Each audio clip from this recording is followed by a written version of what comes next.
asalaamaaleykum wa rahmatullahi taala wa barakaatu mbokki Sénégal mbokki àdduna ñu ngi leen di nuyu di leen ziyaare bu baax di leen baalu àq bu baax a baax a baax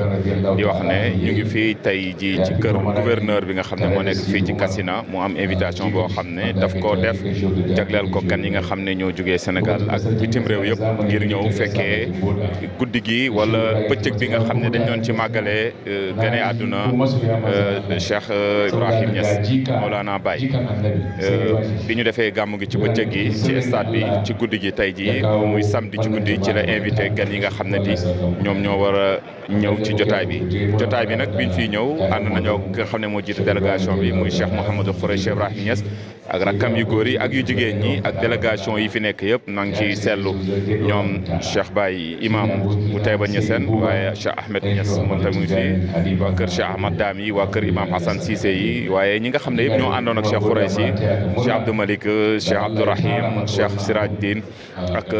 Papa Tihami ak ñu jigéen yëpp Seyda Aïchatou ak rakkam yi waaye ak taalibe yi ak muqaddam yi nga xam ne yëpp ñëw nañ ci bés bi danañ leen tegtal micro ñoom ñi fi nekk yëpp ñi ci mën a jël danañ leen jëlal interview ci ñoom ngeen waxtaan ak yéen déglu ñu waxtaan ak yéen ci diggante Baye ak Nigéria ak mbokk taalibe yi incha allah kon ñu dem ñu suivre interview boobu bu ñu paree incha allah ñu ñëwaat ak yéen. aoudu billahi min asheytaan rajim bismillahi rahmaani rahim alhamdulilahi wa kafa wa salaamu ala ibadi alladina astafa ñi ngi sant yàlla bu baax di julli ci yonent bi sallallahu alayhi wa sallam di nuyu mboolem àdduna ñu ngi fii ci Kassina Nigéria di sant yàlla bu baax ci xéewal gi yàlla mayaat lislaam may ko fayda may ko tariqa tijaniya fierté la ci sénégalais bu nekk nga ñëwoon tey gis lii fi xew tey ci Kassina nga xam ne benn doomi Sénégal la ko yàlla may muy Mawlana Cheikh Ibrahim Niass radiyallahu anhu loolu nag may gi yàlla daf koo jaarale ci moom waaye moom ak ñëpp a ko bokk ñu ngi fii tey di feete juddoom comme niñ ko feete woon ci Sénégal ci mbooleem ay njabootam ñu ngi ci ànd ak Cheikh Ibrahim Tahir Bouchi ak Majmoul Ahbab ak doomi Cheikh Ibrahim Niass yi nga xam ne ñoom ñoo ñëw jóge ko Kaolack wala rasim Cheikh Mouhamadul Khoureychi ak suñu xalifa Cheikh Ibrahim ibn Cheikh Hadj Abdoulaye ñëw nañ fii tey fekke li si taalibe yi ci bés bi nga xam ne bési Cheikh Ibrahim Niass la loolu yëpp dafay dirise maanaam ci lim daan wax ne wa maratan uxra taroona ajaban min zal faydil xatmi imaamun di jaba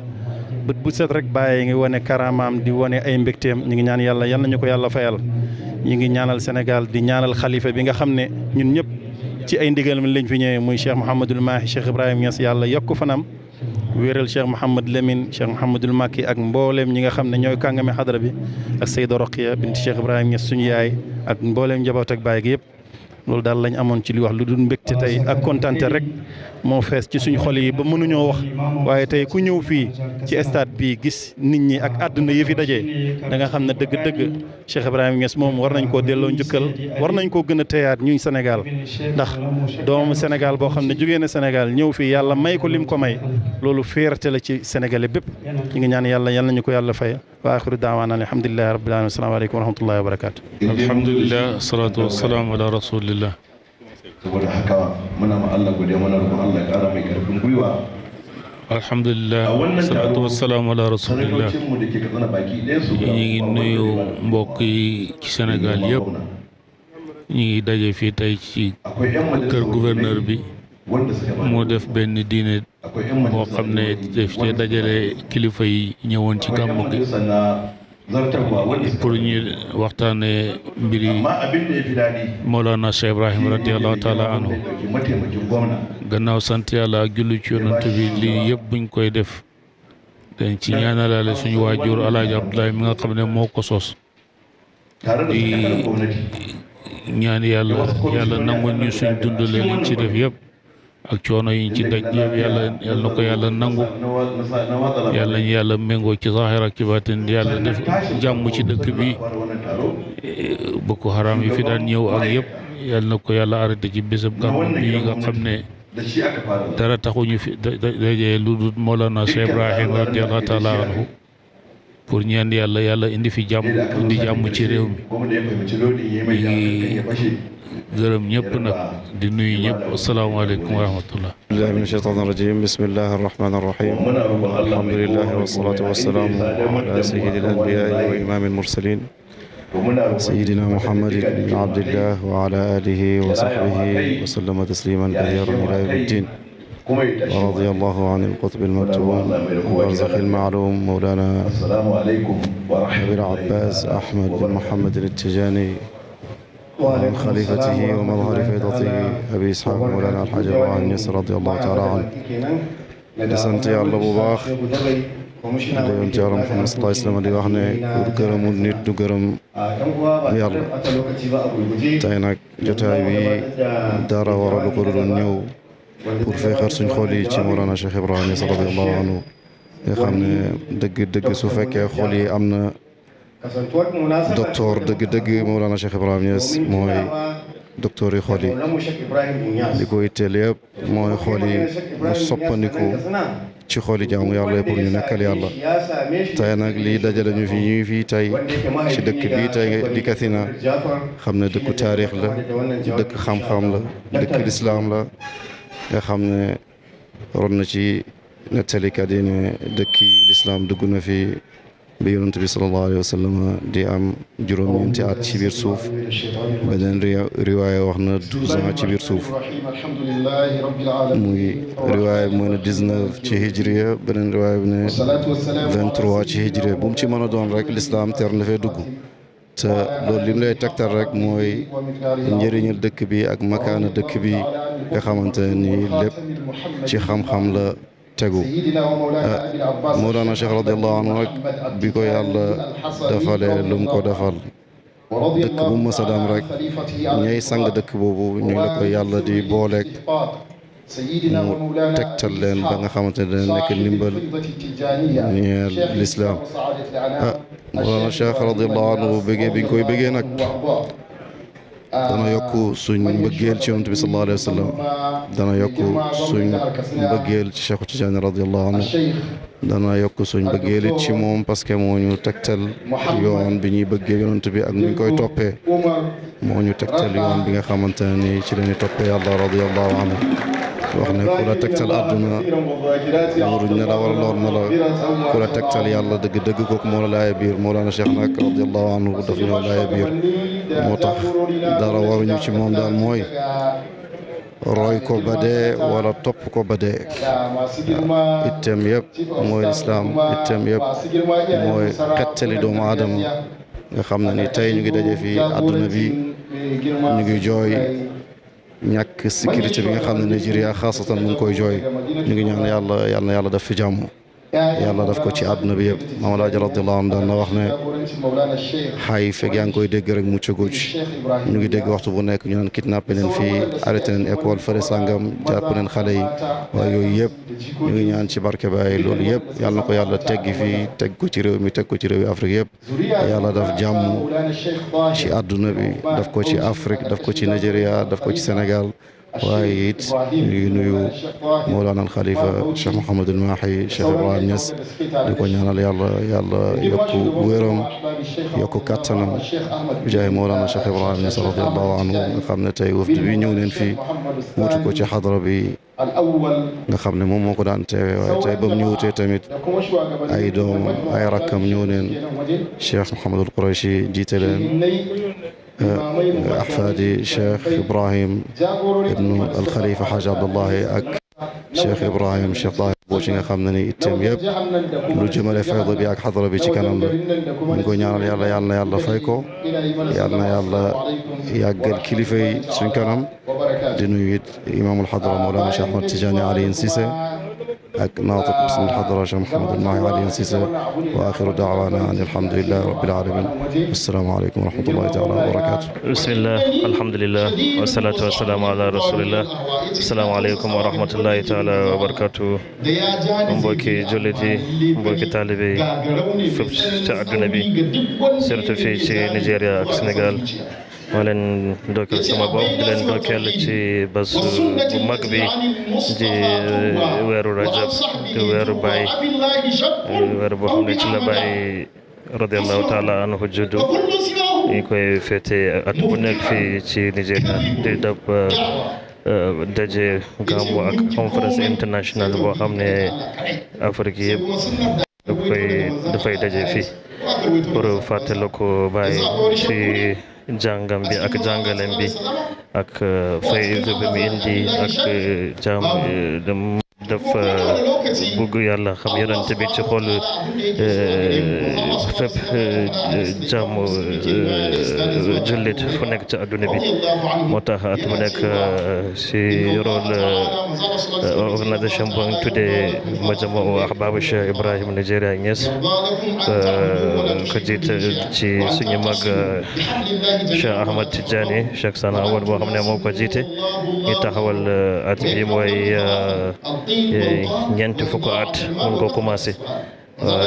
te yàlla daf tey ñu koy def ci dëkk ba ñu oo Katsina fii ci gouverneur bi moo dalal nit ñi te ci la bés mbégte la daal ci kontaante di ñaan yàlla may ñu barke Baay yàlla may ñu ay taalibe Baay xaqan yàlla may ñu def xidma ci Baay awma lu may wax lu bari parce que bés bi macha allah bés bu kawe la te bari na fii ay kilifa yoo xam ne mënuma taxaw seen kanam saa wax waaye yëpp ci ndigal la moo tax waaye doomi Baay yëpp kan Cheikh Mouhamed Touhami Cheikh Mouhamadul Qouraysh Cheikh Abdourahim Niass Cheikh Abdoul Malik Seyda Aïchatou bint Cheikh Ibrahim Niass Seyda Oumma Hani Seyda Hafsa Seyda Rahma Seyda Mamadou Seyda Habibatou Seyda Mariama Niass ak sët Baay yu bari jóge na Sénégal ak fu nekk ci àdduna bi ñëw fekk ko am na ay shurafa yu jóge Maroc te yëpp fekkoo ko ñu ngi sant yàlla de gërëm waa Sénégal ak télé bi nii bu ñëw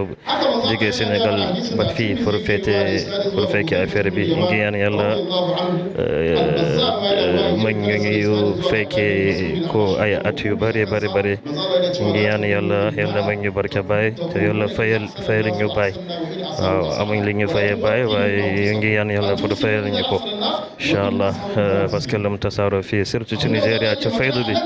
taalibe Baay fii kenn mënu laa wax ñaata la waaye nit ñi dañuy kii ne rek nit ñi di wax ne ay 60 ay 40 ay 70 millions kenn xamul ñaata la waaye daal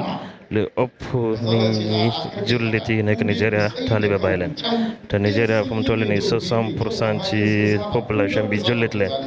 daanaka ci 60% boobu noonu lu ci ëpp taalibe Baay leen ñu ngi sant Yàlla de gërëm télé bi di gërëm suñu waajur yi fa nekk ak kilifa diini yi fa nekk ak gouverneur Katsina bi boo xam ne moo dalal fi nit ñi ngi sant Yàlla bu baax a baax yan yàlla ko fekkee ay déwén yu bëri asalaamaaleykum wa rahmatullahi taala wa barakatuhu maa ngi tudd Mouhamed Nasir Hamisu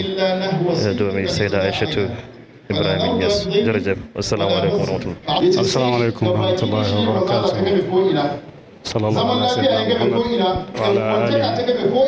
wa sahbihi wa sallam ajmain maa ngi nuyu waa Sénégal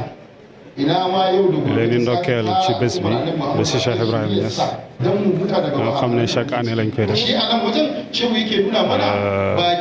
benn affaire rek laa bëggoon a expliquer bu baax tey mooy lii du karaama sax waaye karaama la ba tey mooy ne fii dëkk bii nii dafa xaw a am problème sécurité affaire terroriste yi ak kidnapping dafay xaw a bëri loolu laa bëggoon a expliquer ne loolu moo tax gàmmu gi bëriwul comme ni mu bëree woon daaw mais ba tey rek xoolal stade bi dafa feesoon del nit ñu bëri terewu leen a ñëw même su fekkee ne sax dañuy risquer seen vie loolu lu rëy la ci Baay ndax lii presque lu ëpp ñeent fukki at gàmmu ñu ngi koy def te gàmmu gi mi ngi commencé ci kër Majma'u Ahbab président Majma'u Ahbab bi gaañu 3 ans yi passé buntu këram lañ ko commencé def fa ay bâche ñetti bâche lañ commencé ci année bi ci topp deuxième année bi ñu defee ko benn hôtel bu tudd Ikoyi Hotel ci Lagos. Troisième année bi ci lañ commencé di ko yóbbu daal ci état chaque année ñi tànn état bi nga xam ne dañuy ñëw ñetti région toujours ñoom ñooy déposé après ñu xool kan moo ci gën a yelloo pour ñu jox ko noonu nag la commencé ba tey jii nii mu am ñeent fukki at ak nangam ñuy gàmmu bi moo tax karaama la bu gën a ndaw sax ci karaamaat Cheikh Ibrahim Niass comme li ma doon wax rek sànq gàmmu bii nii soo xoolee feesul comme bu daaw bi ñu defee woon kan ndax affaire de sécurité yi moo tax loolu laa bëggoon pour sénégalais yi xam loolu loolu moo tax feesul comme ni mu daan feesee daal mais ba tey rek soo xoolee stade bi dafa fees daal ñu ngi sant yàlla ñu ngi ñaanal suñ nijaay yi ñëw ak suñ tante yi ñëw doomi Cheikh Ibrahima Niass Cheikh Mohamed al Quraish Cheikh Mohamed Tihami Cheikh Mohamed Abdul Malik ak Cheikh Mohamed Sirajuddin ak Cheikh Mohamed Abdourahim ak ñeneen ñi jigéen ñi Seyda Ndeye Aïda Ibrahima Niass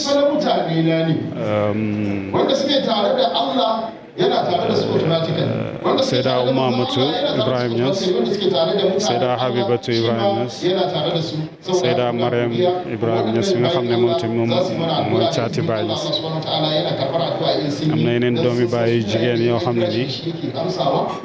ñoom fii lañ nekk ñoom ñett lañ Seyda Oumamatou Ibrahima Niass Seyda Hafsatu Ibrahima Niass ak Seyda Rahma Ibrahima Niass ñu ngi leen di sant di leen di gërëm di leen di ñaanal yàlla ñu yàggal leen fi di ñaanal xalifa bi Cheikh Mohamed Mahi Ibrahima Niass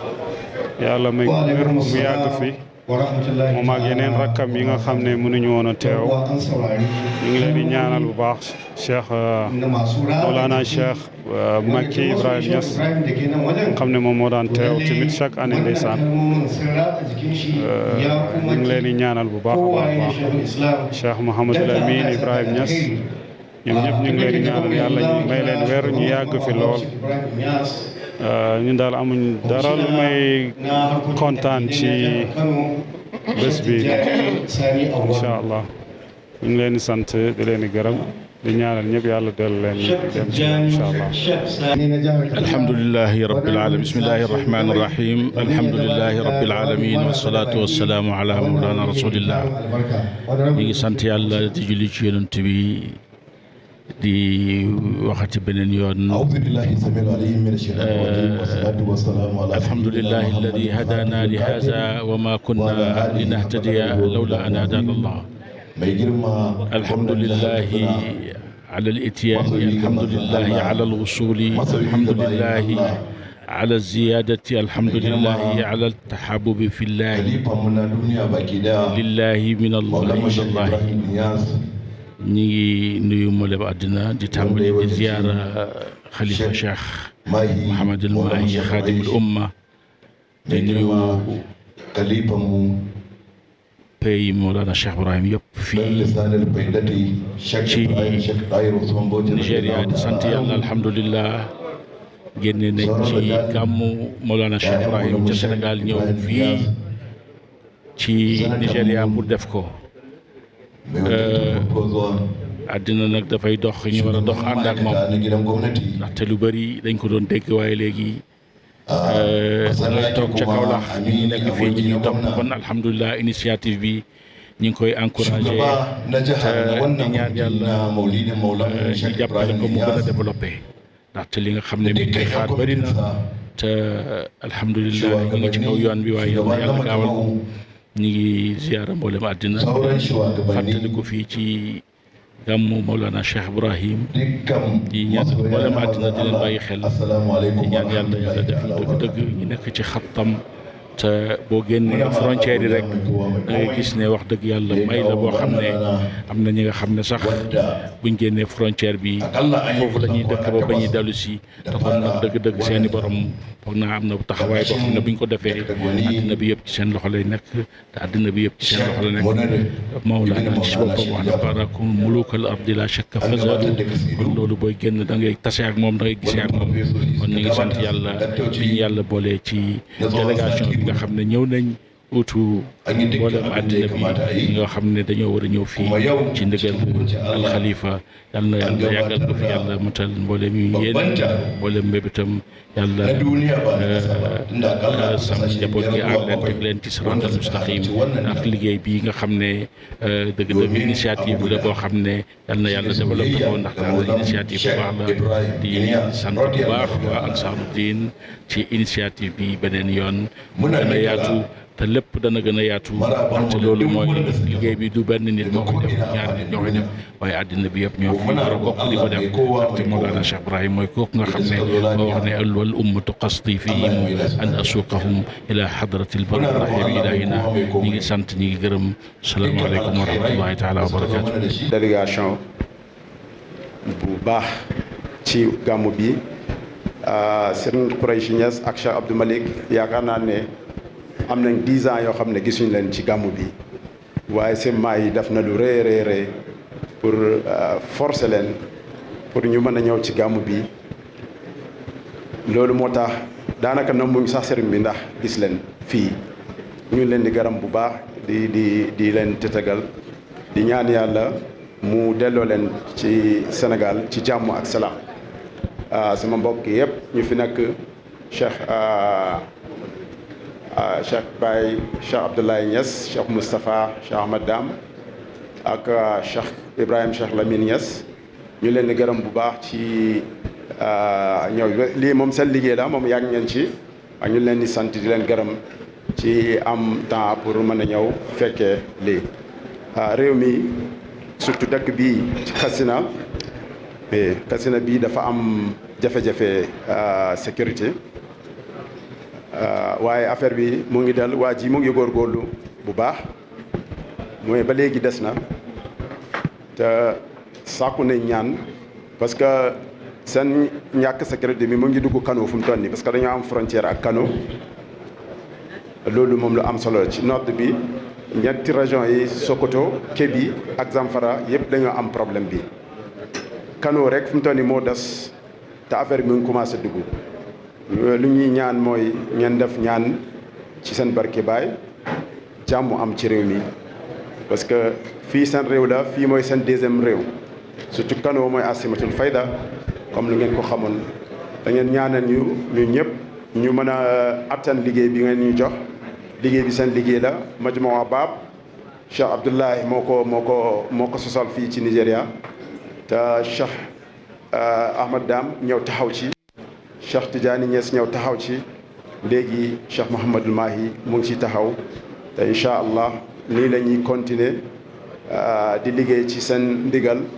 ak ci seen temps bi dafa gàtt trop waaye ñu ngi leen di gërëm ñu ngi sant asalaamaaleykum wa rahmatullahi taala wa barakatuh. Your Excellency, the Governor of Katsina, Your Eminence, all Muqaddams and Imams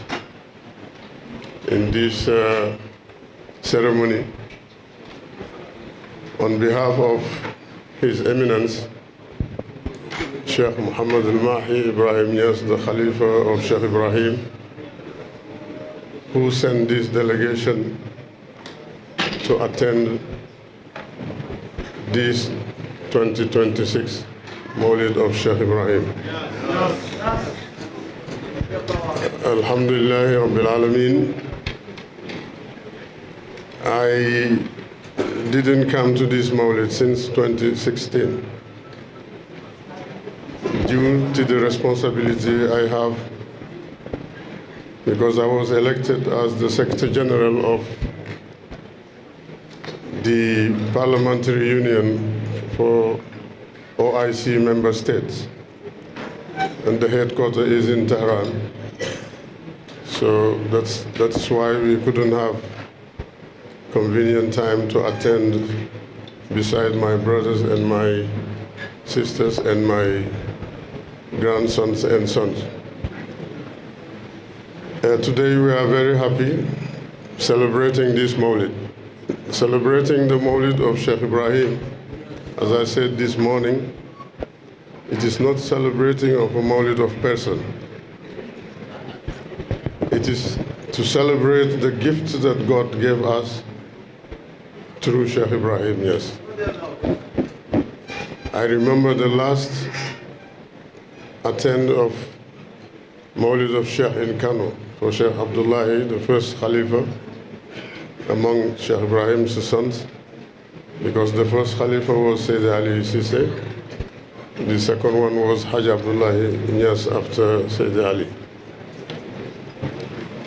When we reached the place of the Mawlid,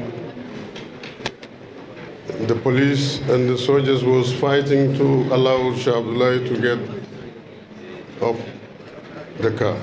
But we couldn't come out of the car because of the crowds. They gave him the mic in the car, he delivered his message. While we were going back to Tal Udu, his residence, the tears were coming from his eyes. When we asked him why, he said he remembered the day Sheikh Ibrahim came to Kano for the first time, holding his bag by himself. He came alone. Today his sons are here in Kano. They couldn't come out of the car because of the crowds. He thanks Allah that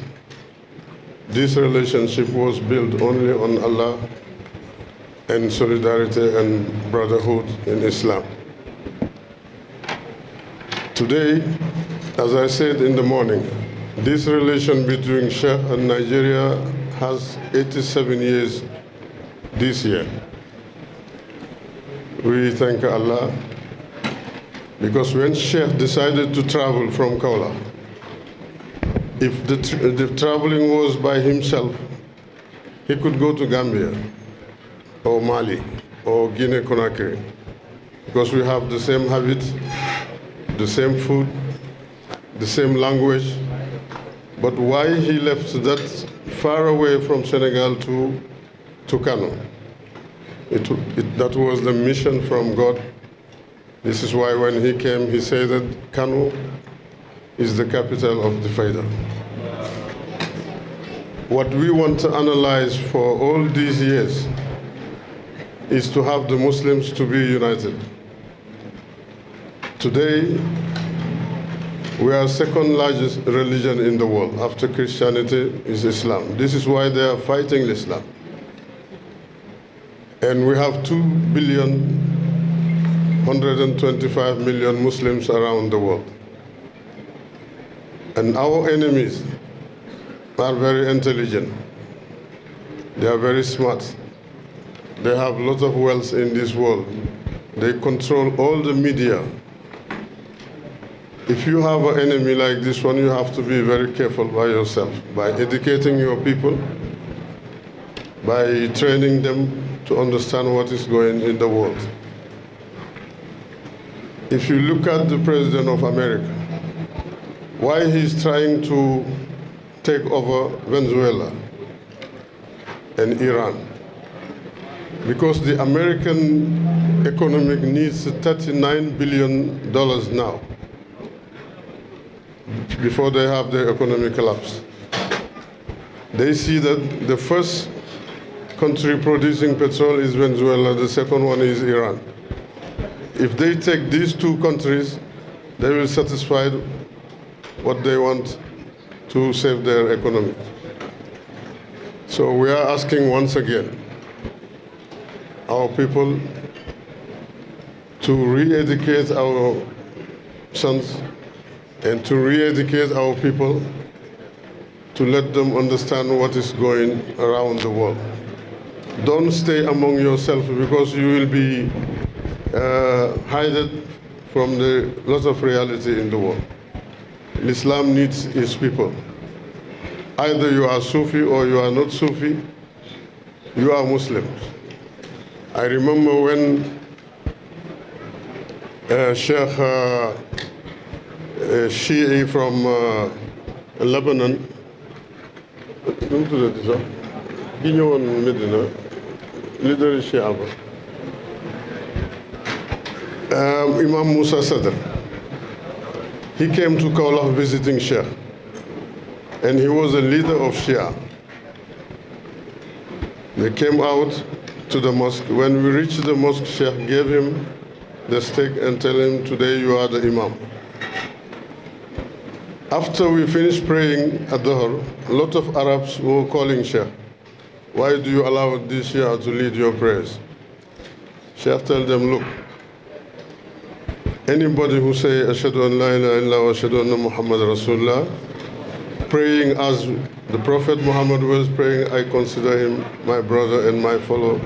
Muslim brother. I don't care for